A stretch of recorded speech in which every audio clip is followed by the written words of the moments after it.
नमस्कार दोस्तों, स्वागत है आपके अपने YouTube चैनल संस्कृत अड्डा पर। दोस्तों, आज की जो वीडियो इसमें हम करेंगे बाल विकास एवं शिक्षा शास्त्र से संबंधित महत्वपूर्ण प्रश्नों का जो आपके आगे आने वाले एग्जाम के लिए महत्वपूर्ण होंगे। और इस वीडियो में जो हम क्वेश्चन पेपर जो है यहाँ पर करेंगे, ये पहले एग्जाम हुआ था तो उसमें जो है क्वेश्चन पेपर आया हुआ था। तो सभी क्वेश्चन जो है यहाँ पर महत्वपूर्ण रहेंगे, क्योंकि एक बार जो क्वेश्चन एग्जाम में आ जाते हैं उनकी दोबारा भी आने की संभावना रहती है। और अगर आपने हमारी पहले वाली वीडियो नहीं देखी है तो इसे आप आई बटन पर क्लिक करके देख सकते हैं, या जो हमारे चैनल की प्लेलिस्ट है वहाँ पर जाकर आप ताकि जितने भी वीडियो इनसे आप देख सकते हैं। और दोस्तों, वीडियो शुरू करने से पहले अगर आपने अभी तक हमारे चैनल को सब्सक्राइब नहीं किया तो सब्सक्राइब कर ले और साथ में जो घंटे वाले आइकन है इसे जरूर दबाएं, जिससे आपको हमारे आने वाली जो वीडियो उसकी नोटिफिकेशन मिलती रहेगी। और दोस्तों, वीडियो को लाइक कमेंट और शेयर जरूर कीजिएगा और हमारे साथ अंत तक बने रहिएगा। और इस वीडियो की PDF आप हमारे टेलीग्राम ग्रुप से प्राप्त कर सकते हैं, उसका लिंक आपको इस वीडियो के डिस्क्रिप्शन में मिल जाएगा। तो हमारा जो यहाँ पर पहला क्वेश्चन है कि इनमें से कौन सा विकास के बारे में एक सत्य नहीं है। तो विकास के बारे में यहाँ पर एक सत्य इनमें से कौन सा नहीं है। तो इसमें जो हमारा यहाँ पर आंसर माना गया है ये रहेगा ऑप्शन 4 कि विकास जो है विशिष्ट से सामान्य की ओर होता है। तो बालक का जो विकास है सामान्य क्रियाओं से विशेषता की ओर होता है, न कि विशिष्ट क्रियाओं से सामान्य की ओर। पहले वह सभी अगर छोटा सा कोई अगर बच्चा होता है तो वह पहले सभी व्यक्तियों को पापा कहकर संबोधित करता है, लेकिन जैसे वह धीरे धीरे बड़ा होता चल जाता है तो वो सिर्फ एक ही व्यक्ति को, जो उसका रियल पिता है, उसी को ही पापा कहना शुरू कर देता है। तो यहाँ पर जो है ऑप्शन 4 जो है इससे आंसर रहेगा। अगला जो क्वेश्चन है, बालकों की सोच अमूर्तता की अपेक्षा मूर्त अनुभव एवं प्रत्यय की होती है, तो यह अवस्था इनमें से कौन सी है। तो यह अवस्था रहेगी यहाँ पर ऑप्शन 1 इसमें 7 से 11 वर्ष की जो अवस्था है इसे अमूर्त की अवस्था यहाँ पर माना गया है। और जिन पियाजे जो मनोवैज्ञानिक है उन्होंने समज्ञानात्मक विकास का सिद्धांत दिया था। तो जिन पियाजे के द्वारा जो प्रतिपादित समज्ञानात्मक विकास है इसकी मूर्त सक्रियात्मक अवस्था, इसके अनुसार बच्चा मूर्त घटनाओं के संबंध में युक्ति युक्त तर्क कर सकता है और वस्तुओं को विभिन्न समूहों में वर्गीकृत कर सकता है। तो यहाँ पर बच्चों की सोच जो है अमूर्तता की अपेक्षा मूर्त अनुभव एवं प्रत्यय से होती है, तो यह अवस्था यहाँ पर 7 से 11 की मानी गई है। अगला जो क्वेश्चन है यहाँ पर, मानव विकास किन दोनों के योगदान का परिणाम है। तो ये माना गया वंशन क्रम और वातावरण। वंशन क्रम है जो आपके जीन जो होते हैं, जो आपके जो पिता जो माता पिता जो हैं पिता उनसे आपको प्राप्त होते हैं, और आपके पिता को आपके पिता बाबा से प्राप्त होते हैं। तो इस प्रकार से जो वंशन क्रम ये चलते रहते हैं। और वातावरण जो आपका वहाँ का आस पड़ोस है, माहौल, तो इनका जो है यहाँ पर योगदान इसमें माना गया है। तो मानव का जो विकास है वंशन क्रम और वातावरण के योगदान का परिणाम है। और लैंडिस जो है इनके अनुसार यदि वंशन क्रम हमें विकसित होने की क्षमताएं प्रदान करता है तो इन क्षमताओं को विकसित करने के लिए हमें वातावरण की आवश्यकता होती है। तो इसमें जो हमारा यहाँ पर सी आंसर माना गया है ये रहेगा ऑप्शन 3 वंशन क्रम एवं वातावरण। नेक्स्ट जो हमारा क्वेश्चन है कि निम्न में से कौन जीन पियाजे के अनुसार बौद्धिक विकास का एक निर्धारक तत्व नहीं है। तो बौद्धिक विकास का एक जो निर्धारक तत्व है इनमें से कौन सा नहीं है। ये माना गया यहाँ पर सामाजिक संचरण को। तो ये जो जीन पियाजे जो है इनके अनुसार किसी बालक के बौद्धिक विकास के निर्धारण में सामाजिक संचरण ये निर्धारक तत्व नहीं है, तो ये इनके द्वारा माना गया है। नेक्स्ट क्वेश्चन है कि यहाँ पर विशेष आवश्यकता वाले बच्चों को पढ़ाने के लिए निम्नलिखित में से कौन सा व्यू रचना अधिक उपयुक्त है। तो कौन सी जो है यहाँ पर व्यू रचना यह अधिक उपयुक्त यहाँ पर मानी गई है। तो इसमें जो हमारा सी आंसर रहेगा ये रहेगा ऑप्शन 3 सहकारी अधिगम और ये जो पीयर ट्यूटरिंग जो है अर्थात सहपाठियों के द्वारा अनुशिक्षण। तो ये यहाँ पर इसमें जो सी आंसर माना गया है ऑप्शन 3 को। तो दी गई जो व्यू रचना इसमें विशेष आवश्यकता वाले बच्चों के लिए सहकारी अधिगम और सहपाठियों के द्वारा शिक्षण व्यू रचना सबसे अधिक उपयुक्त है, क्योंकि बच्चे जो परस्पर क्रियाओं के माध्यम से जल्दी सीखते हैं। नेक्स्ट जो क्वेश्चन हमारा, समस्या के अर्थ को जानने की योग्यता, वातावरण के दोष, कमियों एवं रिक्तियों के प्रति सजगता, ये इनमें से किसकी विशेषता है। तो ये जो विशेषता है ये जो सृजनशील जो बालक होते हैं उनके लिए यहाँ पर ये रहेगी। और जो मनोवैज्ञानिक है अजाइन, इनके अनुसार सृजनशील बालक नए संबंधों के ज्ञान को इसकी उत्पत्ति में चिंतन के परंपरागत तरीकों से हटकर असाधारण विचार उत्पन्न करने की योग्यता रखते हैं। तो जिस कारण ऐसे बालक समस्या के अर्थ को जानने, वातावरण आदि के प्रति सजग रहते हैं। तो सृजनशील बालकों के लिए यहाँ पर ये सी आंसर जो रहेगा। नेक्स्ट जो क्वेश्चन है हमारा, एक कॉलेज जाने वाली लड़की ने फर्श पर कोट फेंकने की आदत डाल ली है। लड़की के बाद उससे कहा कि कमरे से बाहर जाओ और कोट को खूंटी पर टांगो। लड़की अगली बार घर में प्रवेश करती है और कोट को हाथ पर रखकर अलमारी की तरफ जाकर कोट को खूंटी पर टांग देती है। तो यह जो उदाहरण है यहाँ पर इनमें से किन का है? तो ये माना गया यहाँ पर श्रृंखलागत अधिगम का। तो ऑप्शन एक जो यहाँ पर हमारा सी आंसर रहेगा।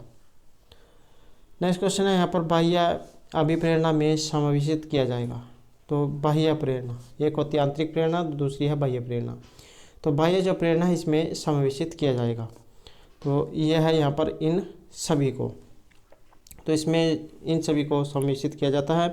तो वातावरण के वे तत्व जो व्यक्ति को उत्तेजित करते हैं और साथ ही उद्दीपन का कार्य करते हैं, उन्हें बाह्य अभिप्रेरणा में समावेशित किया जाता है।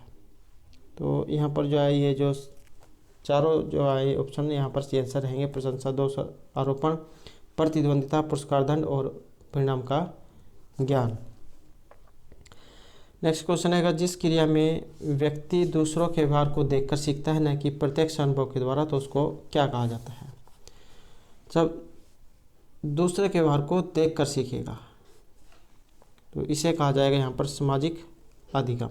जब व्यक्ति दूसरे के व्यवहार को देखकर सीखता है तो इस प्रक्रिया में वह अपना सामाजिक विकास कर रहा होता है और इस प्रकार का अधिगम सामाजिक अधिगम यहाँ पर कहलाता है। नेक्स्ट क्वेश्चन है, अधिगम निर्योग्यता का जो लक्षण है ये इनमें से कौन सा है? तो अधिगम निर्योग्यता का जो लक्षण माना गया है ये रहेगा ऑप्शन 3 यहाँ पर, अवधान संबंधी बाधा या विकार। तो इसे जो यहाँ पर माना गया है, अवधान संबंधी बाधा शारीरिक या मानसिक विकार अधिगम की गति को धीमा करते हैं और जो अधिगम निर्योग्यता का यहाँ पर लक्षण है। नेक्स्ट क्वेश्चन है, अधिगम को प्रभावित करने वाले व्यक्तिगत कारक। तो अधिगम जो होते हैं, जो कुछ भी आप सीखते हैं उसको प्रभावित करने वाला जो व्यक्तिगत कारक, इनमें से कौन सा माना गया है? तो इसे माना गया यहाँ पर परिपक्वता और आयु। तो संचार के साधन, समवयस्क समूह, अध्यापक अधिगम को प्रभावित करने वाले वातावरणीय कारक हैं, जबकि परिपक्वता एवं आयु ये व्यक्तिगत कारक हैं। अगला क्वेश्चन है, एक क्रिकेट खिलाड़ी अपनी गेंदबाजी के कौशल को विकसित कर लेता है पर वह उसके बल्लेबाजी के कौशल को प्रभावित नहीं करता। तो इसे इनमें से क्या कहा जाएगा? तो इसे कहा जाएगा यहाँ पर शून्य प्रशिक्षण, कि एक क्रिकेट खिलाड़ी अपनी गेंदबाजी के कौशल को विकसित कर लेगा लेकिन बल्लेबाजी के कौशल को प्रभावित नहीं करेगा। तो ये जो मनोवैज्ञानिक है क्रोनबेरिक, उनके मत के अनुसार अधिगम अनुभव के परिणामस्वरूप व्यवहार में परिवर्तन के द्वारा व्यक्त होता है और क्रिकेट खिलाड़ी अपनी गेंदबाजी के कौशल को अपने अभ्यास के द्वारा विकसित कर लेता है लेकिन बल्लेबाजी में उसका कौशल प्रशिक्षण ये शून्य रहता है। तो इसे जो यहाँ पर शून्य प्रशिक्षण अंतरण कहा गया है। नेक्स्ट है, निम्न में से कौन सा कथन किसी व्यक्ति के मानसिक स्वास्थ्य को उत्तम रूप से प्रदर्शित करता है? तो इनमें से कौन सा कथन है जो किसी व्यक्ति के मानसिक स्वास्थ्य को उत्तम रूप से प्रदर्शित करेगा? तो इसे कहा जाएगा यहाँ पर पूर्ण अभिव्यक्ति, संगीतकरण और समन्वय लक्षण की ओर निर्देशन। तो पूर्ण अभिव्यक्ति, संगीतकरण और समन्वय लक्षण की ओर निर्देशन व्यक्ति के मानसिक स्वास्थ्य की ओर इशारा करते हैं।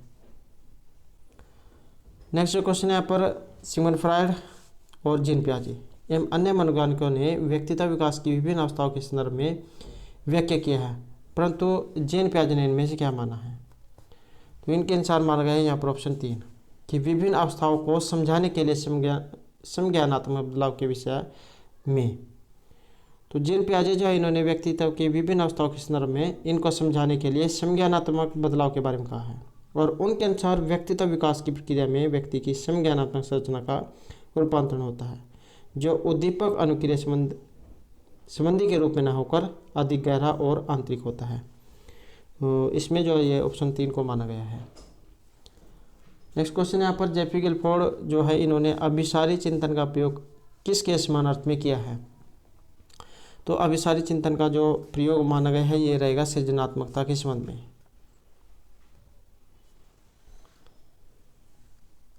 नेक्स्ट क्वेश्चन है इनमें से कौन सा रुचि के बारे में सत्य नहीं है? तो रुचि के बारे में यहाँ पर एक कथन इनमें से सत्य नहीं माना गया है।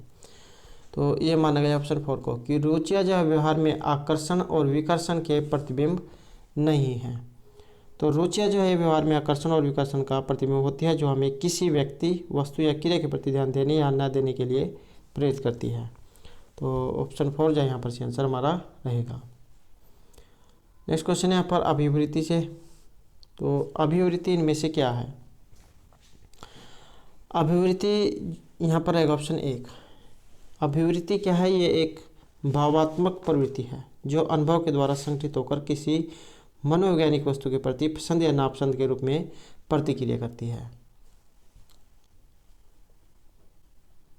नेक्स्ट क्वेश्चन है यहाँ पर व्यक्तित्व एवं बुद्धि में वंचन कर्म की किस प्रकार की भूमिका है? तो व्यक्तित्व एवं बुद्धि में वंचन कर्म की महत्वपूर्ण भूमिका इसमें मानी गई है। किसी व्यक्ति का व्यक्तित्व एवं उसकी बुद्धि वंचन कर्म और वातावरण की अंतः क्रिया का ही परिणाम होती है। तो जिसमें वंचन कर्म की महत्वपूर्ण भूमिका मानी गई है। अगला क्वेश्चन है जिन इच्छाओं की पूर्ति नहीं होती उनका भंडार गृह निम्न में से कौन सा है? तो जिन इच्छाओं की पूर्ति इनमें से नहीं होती तो इसमें माना गया है ये ईदम को। ईदम अहम परमहम आपने सुना होगा या आईडी ईगो सुपर ईगो। तो इसमें जो सी आंसर ये ईदम रहेगा यहाँ पर। और इसकी व्याख्या जो है ये प्रसिद्ध मनोवैज्ञानिक सिगमंड फ्रायड उन्होंने की है। तो ये भी आपने याद रखना है। नेक्स्ट रहेगा यहाँ पर रक्षा तंत्र बहुत सहायता करता है। तो ये करेगा यहाँ पर ऑप्शन 2 दबाव से निपटने में। नेक्स्ट रहेगा यहाँ पर शारीरिक निरोग्यता वाले व्यक्ति के लिए इनमें से कौन सी युक्ति रक्षा तंत्र में सबसे संतोषजनक होगी? तो इसमें मानी गई है ऑप्शन 3 को अति कल्पना। तो शारीरिक निरोग्यता वाले व्यक्ति के लिए अति कल्पना रक्षा तंत्र के लिए सर्वोत्तम होती है और अति कल्पना के माध्यम से व्यक्ति की बौद्धिक क्षमता का विकास होता है। नेक्स्ट जो हमारा क्वेश्चन है यहाँ पर बालक प्रसंग बोध परीक्षण के 3 वर्ष से 10 वर्ष की आयु के बालकों के लिए बनाया गया है। तो इस जो परीक्षण है इसमें कार्ड में क्या प्रस्तावित किया गया है? तो बालक प्रसंग बोध परीक्षण एग्जाम ये भी आ सकता है कि कितने आयु के बालकों के लिए है। तो 3 वर्ष से 10 वर्ष की आयु के बालकों के लिए। और क्या प्रस्तावित किया गया है? इसमें किया गया है ऑप्शन 2 लोगों के स्थान पर जानवरों को। नेक्स्ट क्वेश्चन यहाँ पर हमारा सृजनशीलता के पोषण के लिए एक अध्यापक को निम्न में से किस विधि की सहायता लेनी चाहिए? तो सृजनशीलता के पोषण के लिए इसमें मानी गई है ऑप्शन 1 ब्रेनस्टॉर्मिंग विचार वेश। तो अध्यापक जो इस प्रकार के पोषण के लिए इस विधि की सहायता यहाँ पर लेते हैं। नेक्स्ट जो हमारा क्वेश्चन है कि निम्न में से कौन सा कथन सही नहीं है? तो यहाँ पर एक कथन सही नहीं है, ये रहेगा ऑप्शन 1 आवश्यक वंचना की शारीरिक अवस्था इनमें से नहीं है क्योंकि आवश्यकता का संबंध भावात्मक स्तर से अधिक होता है। तो इसमें जो है एक ऑप्शन हमारा रहेगा। नेक्स्ट क्वेश्चन है शिक्षक का जो अधिकार अधिनियम है 2009 इसमें एक अध्यापक के लिए न्यूनतम कार्य घंटे प्रति सप्ताह कितने निर्धारित किए गए हैं? तो 2009 के अनुसार पूछा गया है। तो इसमें रहेगा ये ऑप्शन 2 45 घंटे जो है यहाँ पर इसमें माने गए हैं।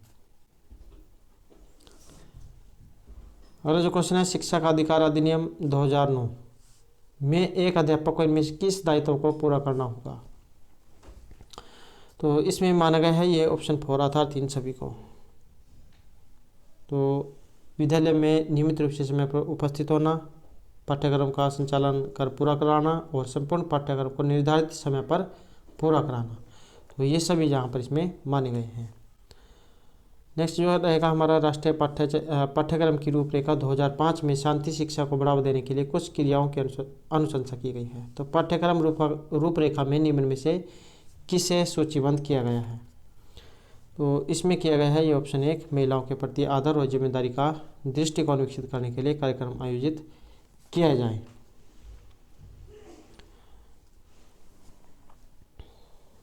नेक्स्ट जो क्वेश्चन है कि राष्ट्रीय पाठ्यचर्या की रूपरेखा 2005 में बातचीत की गई है। तो इसमें किसके बारे में बातचीत की गई है? इसमें की गई है कि ज्ञान स्थायी है, वह दिया जाता है और इससे ज्ञान का विकास होता हो और इसकी संरचना की जाती हो। नेक्स्ट जो हमारा क्वेश्चन है क्रियात्मक अनुसंधान का उद्देश्य। तो क्रियात्मक अनुसंधान का उद्देश्य यहाँ पर क्या माना गया है? तो इसमें माना गया है ये ऑप्शन 3 को, विद्यालय और कक्षा की शैक्षिक कार्यप्रणाली में सुधार लाना। तो मनोवैज्ञानिक है गुण, इनके अनुसार क्रियात्मक अनुसंधान वह अनुसंधान है जिसका प्रयोग अध्यापक अपने कार्यों और निर्णयों में सुधार के लिए करता है और जिसका उद्देश्य है विद्यालय और कक्षा की शैक्षिक कार्यप्रणाली में सुधार लाना है। नेक्स्ट जो रहेगा राष्ट्रीय पाठ्यचर्या की जो रूपरेखा 2005 उसके अंतर्गत परीक्षा सुधारों में इनमें से किस सुधार को सुझाया गया है? तो इसमें बताया गया है ये ऑप्शन 4 को, अर्थात खुली पुस्तक परीक्षा, सतत निरंतर व्यापक मूल्यांकन, सामूहिक कार्य मूल्यांकन। तो इसमें ऑप्शन 4 जो हमारा यहाँ पर सी आंसर रहेगा। तो दोस्तों ये थे हमारे आज के यहाँ पर बाल विकास एवं शिक्षा शास्त्र से संबंधित कुछ महत्वपूर्ण क्वेश्चन जो आपके आगे आने वाले एग्जाम के लिए महत्वपूर्ण होंगे। और दोस्तों अगर आपने अभी तक हमारे चैनल को सब्सक्राइब नहीं किया तो सब्सक्राइब कर लें और हमारे साथ अंत बनाने के लिए धन्यवाद।